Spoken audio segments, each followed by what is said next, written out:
Hey everyone. I wanted to make a video similar to the comfort/advice for depression video that I made a little while ago, but I wanted this one to be centered around anxiety, since I know that's something a lot of people, including myself, struggle with. Um, I don't have a script for this video, neither did I want it to be a role play type video because I didn't want to, same as the other video, I didn't want to romanticize this in any way. And I kind of wanted to just speak from the heart, from my own experience. Um, so yeah, I guess to start, I've been diagnosed with anxiety, generalized anxiety, uh, as well as OCD. So I do have some grounds to be speaking on this, and I know all the things that you've probably been told by people that don't understand, and I'm here to give my own advice that's hopefully a little more helpful than that. So, my first point, I don't have a script, but I do have like little notes just to keep me on track. Um, so the first one is your anxiety is valid, even if people have told you otherwise, i.e., you're not being too sensitive. Um, I've been told a lot that I'm being uh, too cautious, too careful, too whatever, and I just need to loosen up a little bit. But I'm here to tell you that that's not how it works. Um, I know that's not how it works, and your anxiety is valid. The feelings that you have associated with it and the things that it causes you to endure are valid. Um, Anxiety itself, sometimes you see it coming, sometimes you don't, particularly if it's a panic attack. Sometimes it just comes up out of nowhere and it's hard to see it coming, and you just kind of takes over for a little bit.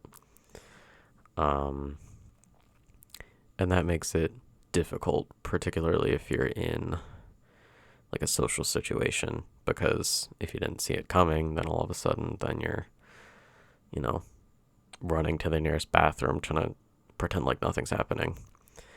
Um, yeah, it's rough. And in those situations, uh, you don't want to make it feel like it's the people you don't want to make it feel like it's the fault of the people that you're with, because sometimes it is, sometimes it isn't. But regardless, um, it's a sucky feeling, and I'm here to say that I get it.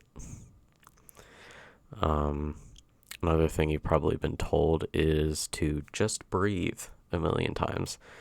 Um, and it works for some people, it works for others, but I can't speak.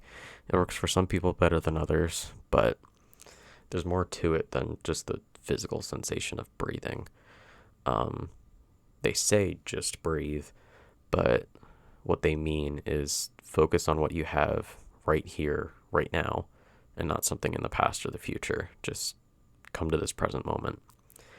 And that's what the breathing thing is. It's focusing on something that's right here and now. And there's also a physical component to it, which is part of it. Um, it's connecting your mind and your body, because usually, at least for me, during panic attacks and things like that, then you get very consumed in your mind and you kind of forget that your body exists other than just the feeling of panic. Um, like a fast heart rate and sweaty palms and shakiness and all that kind of stuff. You know your body's there, but you don't feel, all you feel is just dread. So, um, so the breathing is to focus on a part of your body that's not experiencing that feeling. And that's why you try and slow down your breathing, because it's something you can control. Not easily, granted, but it's something that if you work on it, then you can slow your breathing, which slows your heart rate and makes your mind a little calmer. Um, Another thing I've written is the feeling will pass, no matter how hard that is to believe. Particularly during panic attacks, this is what I'm talking about. Um, but it goes for just anxiety in general. Uh, when you're going through an episode or something like that, then it just feels like it's never going to get better and the world is ending. But it will pass. It will take time. I'm not going to lie to you. Sometimes longer than others. But it will get better. And I know that's a very cliched thing to say, and it doesn't help in the moment to say, "Oh, the feeling will pass," because it doesn't. That doesn't validate how you're feeling right now. So I'm here to say it is valid that it takes 10 minutes, 30 minutes, an hour, 2 hours, a day for the feeling to pass. Particularly in the case of like panic attacks and things like that.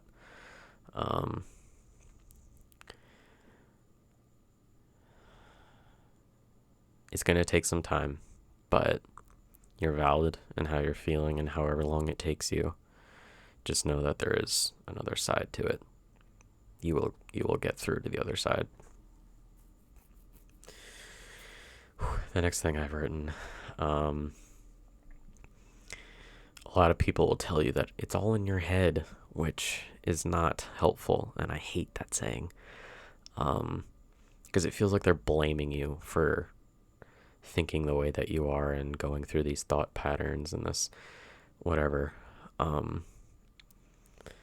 But my more positive interpretation on it is that you've been conditioned to think a certain way, and your experiences and your biochemical makeup determine how you react to certain situations. And that's not something you can change very easily, but it is something that you can manage if you choose to. And I would highly suggest trying to manage your anxiety so it doesn't consume you. Some ways to do this, we'll talk about it in a second, but like breathing exercises, mantras, medication, etc., things like that. Prescribed medication when taken in, the way you're supposed to. That's what I mean. One of the exercises is the 5 4 3 2 1 technique to help ground you. So essentially, you wherever you are when you're having a panic attack or something like that, you name 5 things you can see, 4 things you can touch, 3 things you can hear, 2 things you can smell, and 1 thing you can taste. And you can repeat if necessary, but the point is to take your time with each thing that you name off. So, like for example, if I were to do it right now, 5 things I can see. I can see a little shark pin that my friend gave me, and it's blue. It's not a dark blue, but it's like a medium kind of blue, and it's holding a little pink cup of, I presume, coffee, and it's got a little scarf around it that's red and has little shapes that look like a brick. That's one thing.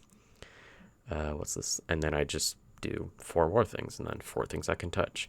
But the point is to take your time with each one, examine them, really analyze them. Don't just name them off. Don't just say, I see a shark pin, I see some pins, I see a wolf sticker, I see curtains, I see a white wall. Don't do that. Just focus on each one individually and let your mind wander to memories with those things or associations you have with them. Like, I see the shark pin, I think how it was just Shark Week recently. Things like that. So that's one exercise. You've probably heard of it, and I've talked about it in some of my videos before, but there's the 4-7-8 breathing technique. Excuse me. Where you breathe in for 4 seconds, hold for 7 seconds, and breathe out for 8 seconds. And you just repeat that over and over and over again. And for some people it works, for some people it doesn't. For me, it depends. But it's something you can try, and it just helps slow your breathing. Yeah. Next point, get the support you need. Don't isolate yourself even though you want to. I have a bad habit of doing this. When I'm really anxious or whatever, I think everybody hates me, so I isolate and I don't get help, and then the thoughts ruminate and they get worse, and then whatever. So my advice is have a support system that you develop outside of these episodes, and use your support system when you need it. What do I mean by support system? This could mean family, friends, therapists, whoever. It could also be things that aren't people, like breathing exercises, music, a hobby you enjoy, a favorite blanket, your pet, a certain place that you go to, going for a walk, things like that. Just have a network of things that help you,